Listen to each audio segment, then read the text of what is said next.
펜션을 시작할 때 가장 고민스러운 문제가 펜션의 규모죠. 법적인 규정이나 통용되는 업계 표준이 없다 보니 규모에 대한 고민은 쉽게 해결되지 않는 문제입니다. 펜션의 원형이자 규모가 가장 작은 농어촌 민박만 해도 객실의 숫자는 중구난방이죠. 70평 남치상 크기에 객실을 17개씩 뽑기도 하지만 이와 정반대로 덩그러니 독채 한 동만 있는 펜션도 제법 많습니다. 규모가 큰 생활 숙박업으로 넘어가면 얘기는 훨씬 복잡해지죠. 제가 그동안 만들었던 펜션 중엔 객실 숫자만 40개가 넘는 곳도 있었습니다. 현실적인 예약률에 맞춰 규모를 정하는 게 바람직한 방법이지만 이마저도 쉽지는 않습니다. 이건 또 왜 그럴까요? 오늘의 이야기는 여기에 대한 제 나름의 답변으로 채워나가 보겠습니다.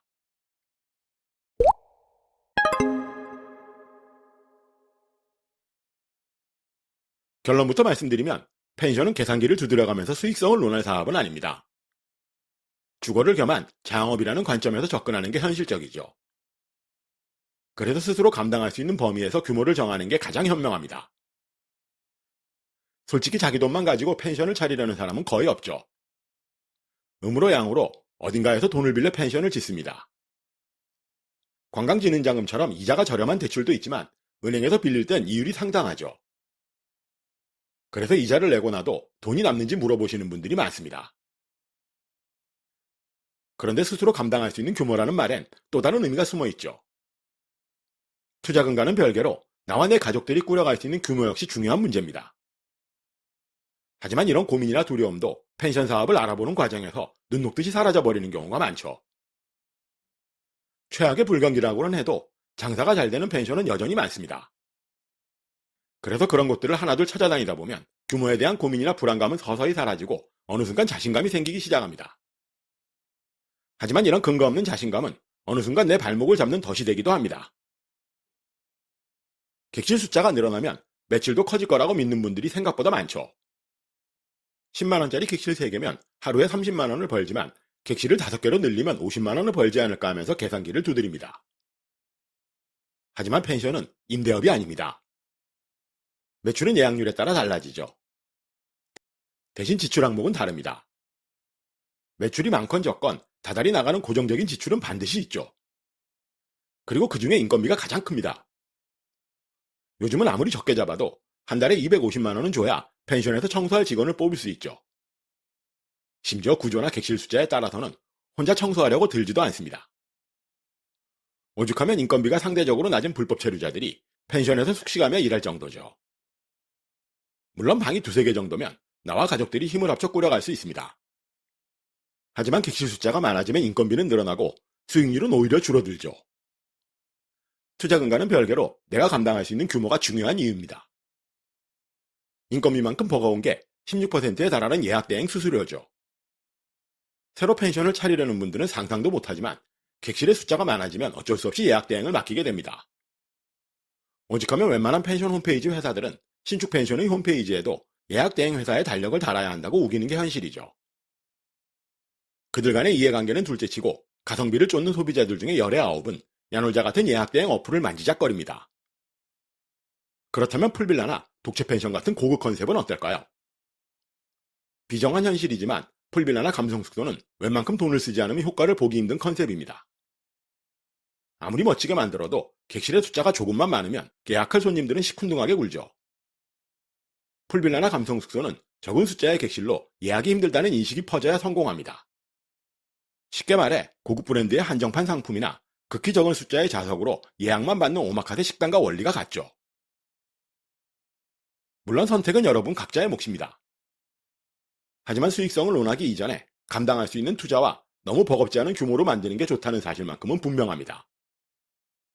그리고 무엇보다도 초기 투자 비용을 얼마나 빠르게 회수할 수 있는지가 관건이죠.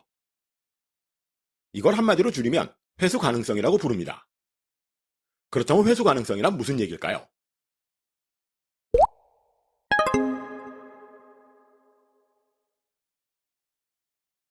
제가 만든 영상을 꼼꼼하게 챙겨보지 않으신 분들은 마치 떼돈을 버는 것처럼 부추긴다고 여기시더군요. 하지만 실제로는 정반대죠. 저희는 창업 대행을 의뢰받아도 사업성이 너무 떨어진다고 판단되면 정중히 거절하는 편입니다. 의뢰인의 구상이 아무리 좋아도 초기 투자 비용의 회수 기간이 너무 길면 사업성이 떨어진다고 판단하죠.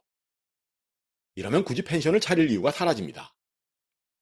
하지만 정반대로 짧은 기간 안에 땅값을 뺀 나머지 투자 비용을 뽑을 수 있다는 판단이 들면 군말 없이 덤벼듭니다. 그렇다면 회수 기간이 얼마쯤 돼야 사업성이 있다고 판단할까요? 모든 건 예약률에 달렸죠. 제가 펜션의 유형을 예약률로 나누는 이유도 사업성 때문입니다. 비수기 평일에도 자기가 가진 객실의 7, 80% 이상을 파는 고수익형 펜션은 불과 2, 3년이면 투자 비용을 뽑을 정도죠. 그렇다면 비수기 주중 예약률 50%인 수익형은 어떨까요?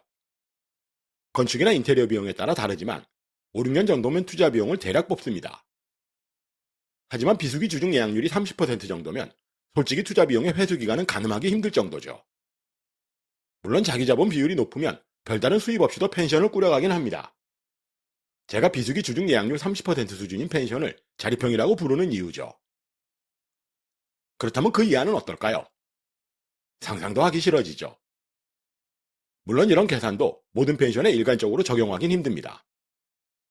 너무 비싼 땅에 펜션을 짓거나 터무니없는 규모면 수익형으로 운영해도 투자 비용의 회수 기간은 들쑥날쑥하죠.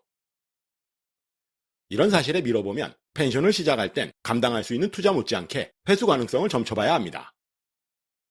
그렇다면 회수 기간과 회수 가능성이 중요한 이유는 뭘까요?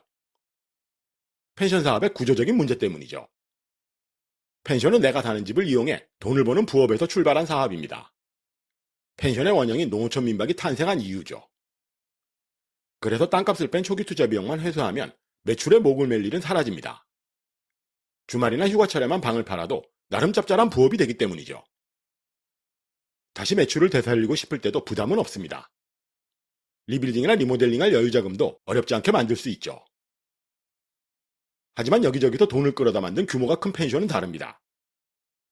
문을 열고 1, 2년은 몰라도 세월이 흐르면 예약은 조금씩 줄어들죠. 다행히 초기 투자 비용을 뽑을 때까지 매출이 받쳐주면 몰라도 투자 비용을 회수하기도 전에 매출이 바닥을 치면 걷잡을 수 없어집니다. 심지어 남들보다 뒤처지지 않게 무언가 변화를 주고 싶어도 당장 내 코가 석자인 상황이라 엄두도 내지 못하죠. 믿기 힘드실지는 몰라도 4, 5명의 투자자가 돈을 모아 펜션을 만드는 경우도 제법 많습니다. 객실이 3, 40개나 되는 소규모 리조트 펜션 말이죠. 그분들 간에 어떤 합의가 있었는지는 몰라도 투자금을 뽑지 못해 울상을 짓는 분과 상담한 적도 있었습니다. 그렇다면 도대체 어떻게 해야 회수 가능성을 높일 수 있을까요? 오늘의 마지막 이야기에서 그 답을 찾을 수 있죠.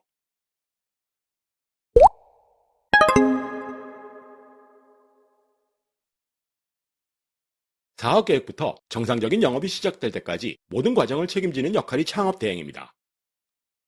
그 과정 속엔 기획 설계와 인테리어 디자인 같은 세부적인 업무도 포함되지만 제가 가장 신경 쓰는 부분은 얼마나 오랜 기간 매출을 유지할 수 있느냐죠. 그저 마음에 드는 집을 만든다면 제가 낄 자리는 없을 겁니다. 하지만 투자 비용의 회수라는 펜션 창업의 가장 큰 목표를 생각하면 첫째도 매출, 둘째도 매출이죠. 펜션의 테마나 컨셉을 유별나게 강조하는 이유도 마찬가지입니다. 겨우 몇 년 지나지 않았는데도 매출은 떨어지고 의미 없는 리모델링이 반복되면 돈을 벌긴 요원하죠. 그래서 사업 계획 단계부터 오랜 기간 우리 펜션의 가치를 이어나갈 방법부터 찾아야 합니다. 그리고 그 출발이 제대로 된 테마와 컨셉이죠. 펜션을 단순한 숙박시설로 만들면 오랜 기간 꾸준히 매출을 올리긴 힘듭니다. 어차피 세월이 흐르면 우리 펜션은 서서히 낡아가고 주변에 새로 지은 펜션은 끊임없이 문을 열기 때문이죠. 하지만 소비자들이 원하는 색다른 공간을 만들면 얘기는 달라집니다. 펜션을 차리려는 분들은 그 순간 인기 많은 펜션만 바라보죠. 하지만 펜션 시장도 변화의 흐름은 느리지만 트렌드는 조금씩 바뀌어왔습니다. 불과 몇 해 전 전 세계를 뒤흔든 코로나19는 펜션 시장에 어마어마한 변화를 가져왔죠. 등장한 지 오래된 풀빌라는 서서히 힘을 잃어가고 있고 그 빈자리는 감성숙소라는 새로운 컨셉의 펜션들이 속속 채워나가고 있습니다. 애견이나 키즈 펜션도 마찬가지죠. 애견이나 키즈 펜션이 인기라는 사실은 분명합니다. 하지만 사람들의 입에 오르내리는 곳은 한 줌에 불과하죠. 여러분이 선택할 수 있는 카드는 다양합니다. 숙박에 초점을 맞추는 방법도 있고 풀빌라를 택해도 됩니다. 예산이 빠듯한 분들은 애견 펜션이 괜찮고 어린 자녀를 키우신다면 키즈 펜션도 좋습니다. 하지만 그 어떤 테마도 시대의 흐름을 갈아탈 수 있는 영리한 컨셉이 필요하죠. 제가 요즘 기획 단계부터 객실의 크기를 키우는 이유도 다가올 미래의 변화에 대처하기 위해서입니다. 매출이 떨어진 펜션을 방문할 때마다 느끼는 공통점이 있죠. 리빌딩이나 리모델링을 가로막는 가장 큰 걸림돌은 턱없이 작은 크기의 객실입니다. 벽을 터서 하나로 합치는 방법도 있긴 하지만 구조나 비용 면에서 부담은 만만치 않습니다. 이와 정반대로 넓은 객실은 활용할 방법이 무궁무진하죠. 월풀이나 스파 같은 부대시설을 만들 수도 있고 객실 스타일링을 바꾸기도 좋죠. 심지어 애견이나 키즈 같은 전혀 새로운 테마로 바꿀 여지도 충분합니다. 그마저도 여의치 않다면 저렴한 가격으로 판매해도 괜찮죠. 초기 투자 비용만 뽑았다면 남들보다 싼 가격에 객실을 팔아도 큰 손해는 없습니다. 그래서 제가 최근에 기획 설계하고 있는 신축 펜션들은 4, 5년 후에 완전히 새로운 컨셉으로 만들 수 있도록 디자인하고 있죠. 자, 어떠신가요? 여러분도 오랜 기간 우리 펜션을 매력적으로 보일 수 있는 부분에 집중적으로 투자해 보시기 바라면서 오늘도 긴 영상 시청해 주셔서 대단히 감사합니다. 지금까지 펜션 프로젝트 팀 로직이었습니다.